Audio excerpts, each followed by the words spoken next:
Students, आज का हमारा टॉपिक है representation of images formed by spherical mirrors using रे डायग्राम। मतलब आज के टॉपिक में बच्चों हम लोग कुछ रूल्स पढ़ेंगे जो रे डायग्राम बनाने के लिए स्फेरिकल मिरर्स के इम्पॉर्टेंट होते हैं, क्योंकि आप आगे आने वाले लेक्चर्स में कॉनकेव मिरर, कॉन्वेक्स मिरर, इनके रे डायग्राम बनाएंगे। आपको पोजीशन गिवन होगी, इसके अकॉर्डिंग आपको इमेज की पोजीशन, ऑब्जेक्ट की पोजीशन के अकॉर्डिंग इमेज की पोजीशन बतानी होगी, नेचर बताना होगा, साइज बताना होगा और उसको रे डायग्राम में बनाना होगा। तो कुछ रूल्स हैं, अगर वो रूल्स आपको समझ में आ जाते हैं तो आपको कोई कैसा भी कंडीशन देगा, आप इजीली रे डायग्राम ड्रॉ कर सकते हैं।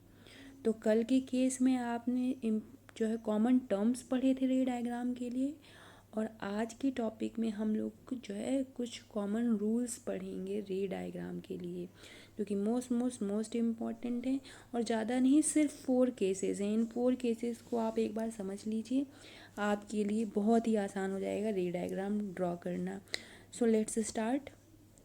Case 1, reflection of rays parallel to principal axis. Case 1 में कहा गया है कि रेज का रिफ्लेक्शन होता है किसके पैरेलल, प्रिंसिपल एक्सिस के। तो अभी ये प्रिंसिपल एक्सिस ये अब आपको क्लियर हो गया होगा। चलिए स्टार्ट करते हैं। पहला तो हम कॉनकेव मिरर और कॉन्वेक्स मिरर दोनों के ही टर्म्स में हर एक केस को डिस्कस करेंगे। तो पहला केस कॉनकेव मिरर के केस में, in the case of concave mirror a ray parallel to principal axis. देखिए यहाँ पे क्या कहा जा रहा है कि a ray parallel to principal axis passes to principal focus after reflection from a concave mirror। तो एक कोई रे है जो कि पैरेलल है किसके, प्रिंसिपल एक्सिस के, वो रिफ्लेक्शन के बाद प्रिंसिपल फोकस से पास होता है किसमें, कॉनकेव मिरर में। अब कैसे पता चला हमें कॉनकेव मिरर है? कॉनकेव मिरर में आपने पढ़ा था कि जो रिफ्लेक्टिंग साइड होता है वो कर्व्ड इनवर्ड होता है। तो ये रिफ्लेक्टिंग साइड है, ये कर्व्ड है इनवर्ड की तरफ। ओके, क्लियर हो गया आपको? अब यही केस हम कॉन्वेक्स मिरर के केस में देख लेते हैं। क्या है कॉन्वेक्स मिरर के केस में? In the case of convex mirror a ray parallel to principal axis appears to diverge from the principal focus after reflection from the surface of a convex mirror। तो इसमें होगा क्या कि आपको मालूम है कि कॉन्वेक्स मिरर जो होता है उसका आउटवर्ड साइड जो होता है वो रिफ्लेक्टिंग होता है। तो आउटवर्ड साइड इसका रिफ्लेक्टिंग होता है, इट मीन्स आपका फोकस और सेंटर ऑफ कर्वेचर जो है वो बिहाइंड होगा रिफ्लेक्टिंग साइड के। तो बिहाइंड जो कुछ भी होगा उसको हम डॉटेड रिप्रेजेंट करेंगे। क्लियर? तो यहाँ पर देखिए, अगर कोई भी रे जो है आपकी वो प्रिंसिपल एक्सिस के पैरेलल इंसिडेंट होती है, फॉल होती है रिफ्लेक्टिंग सरफेस पे, तो ऐसा अपीयर होता है कि वो डाइवर्ज हो जाती है। अब जहाँ से डाइवर्ज होती है वहीं से लाइन आगे जो है डॉटेड ड्रॉ कर देंगे, तो ऐसा ये अपीयर होगा कि कहाँ से पास हो रही है, फोकस से, प्रिंसिपल फोकस से पास हो रही है। तो ये तो केस हुआ आपका कॉन्वेक्स मिरर का, केस 1 का ही। Similarly all rays parallel to the principal axis of a convex mirror appear to diverge और coming from principal focus after reflection from a convex mirror.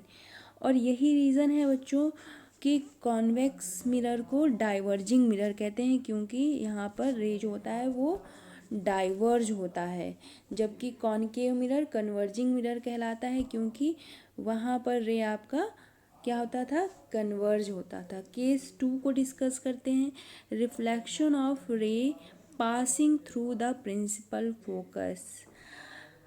अगर कोई रे प्रिंसिपल फोकस से जो है वो पास हो रही है तो रिफ्लेक्शन के बाद, तो देखेंगे क्या होता है। तो डिस्कस करते हैं पहले कॉनकेव मिरर का case. In the case of concave mirror रे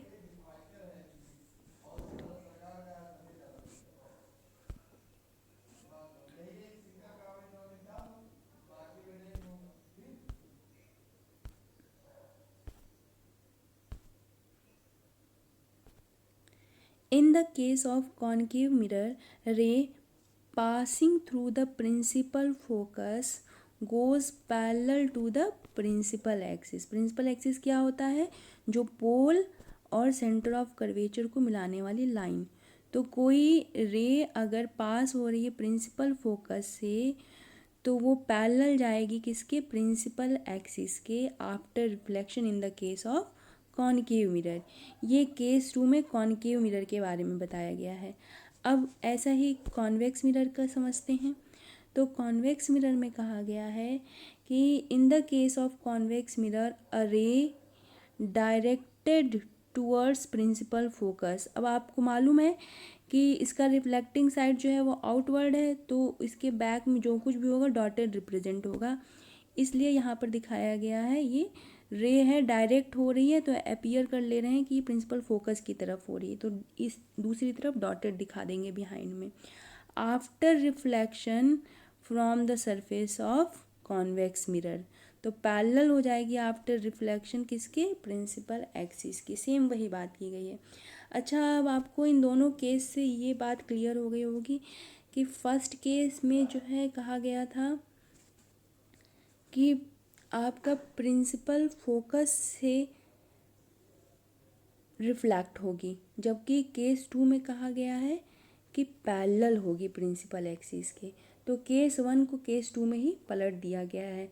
केस 1 में जो इंसिडेंट हो रही थी रे वो रिफ्लेक्ट होगी केस 2 में, जस्ट अपोजिट कर दिया गया है। केस 1 में पैरेलल आ रही थी और फोकस से रिफ्लेक्ट हो रही थी, केस 2 में फोकस से पास हो रही थी और रिफ्लेक्ट पैरेलल हो रही थी। क्लियर? थर्ड केस डिस्कस करते हैं। रे passing through the centre of curvature. रे जो है वो सेंटर ऑफ कर्वेचर से जब पास होती है तो क्या होता है, समझ लीजिए इसे। दोनों के ही केस में देख लेते हैं। ये हमारा कॉन्केव मिरर है, दूसरा कॉन्वेक्स मिरर है।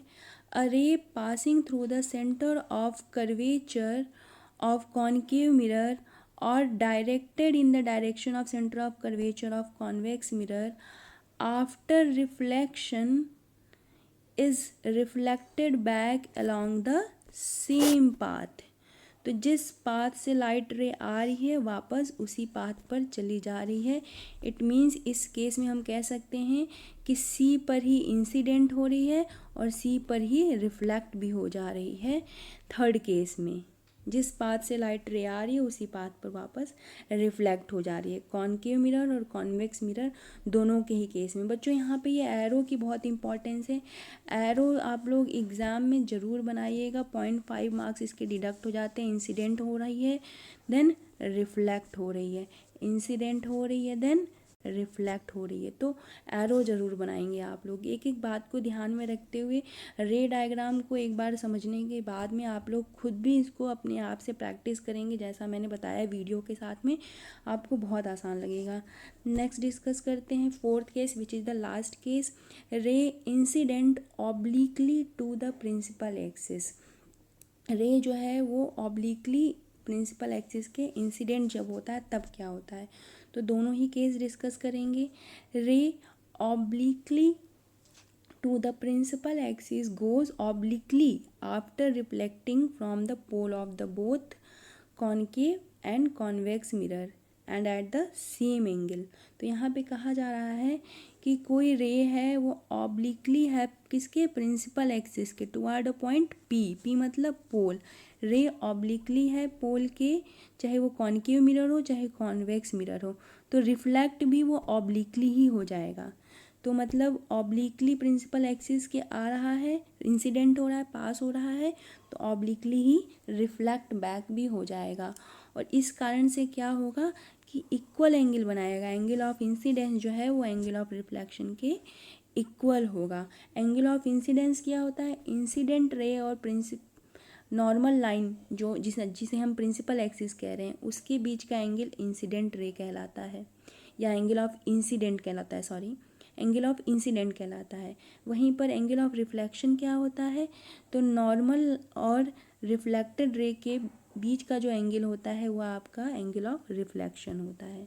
तो क्लियर हो गया होगा, नॉर्मल और इंसिडेंट रे के बीच का एंगल ऑफ इंसिडेंस और नॉर्मल और रिफ्लेक्टेड रे के बीच का एंगल ऑफ रिफ्लेक्शन। तो फोर्थ केस में एंगल आई जो है वो एंगल आर के बराबर होता है।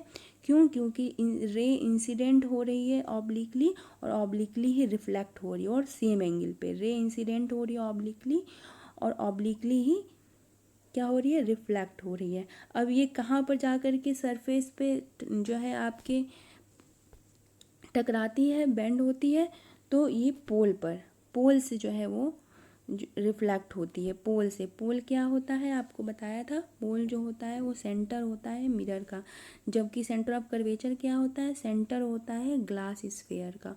और फोकस आपको बताया ही था कि प्रिंसिपल एक्सिस पे अगर कोई लाइन जहाँ से मीट होती है जा कर के रे मिलती है, उस पॉइंट को प्रिंसिपल फोकस कहते हैं। तो ये 4 आपके केसेस थे, आप लोगों को क्लियर हो गए होंगे। फर्स्ट केस में कहा था कि एक बार रिकॉल करा देते हैं, ध्यान से सुनिएगा। फर्स्ट केस में बात हमने की थी कि पैरेलल आ रही हैं और फोकस से पास होंगी। सेकंड केस में कहेंगे कि प्रिंसिपल फोकस से आ रही है लाइट रे और रिफ्लेक्ट हो रही है पैरेलल। थर्ड केस में कहा था कि सी पर ही पास हो रही हैं और सी से ही रिफ्लेक्ट बैक हो जा रही हैं। और फोर्थ केस में कहा था कि ऑब्लिकली प्रिंसिपल एक्सिस के इंसिडेंट होगी और ऑब्लिकली ही जो है आपका रिफ्लेक्ट बैक हो जाएगी। इस तरीके से अगर हम बात करें, in all the above cases the laws of reflection are followed at the point of incidence, the incident ray is reflected in such a way that the angle of reflection equal to the angle of incidence. और इस बात को verify हम इससे पहले कर चुके हैं। तो आज के लिए इतना ही। कोई भी आपको प्रॉब्लम होती है आप मुझसे पूछ सकते हैं। Thank you.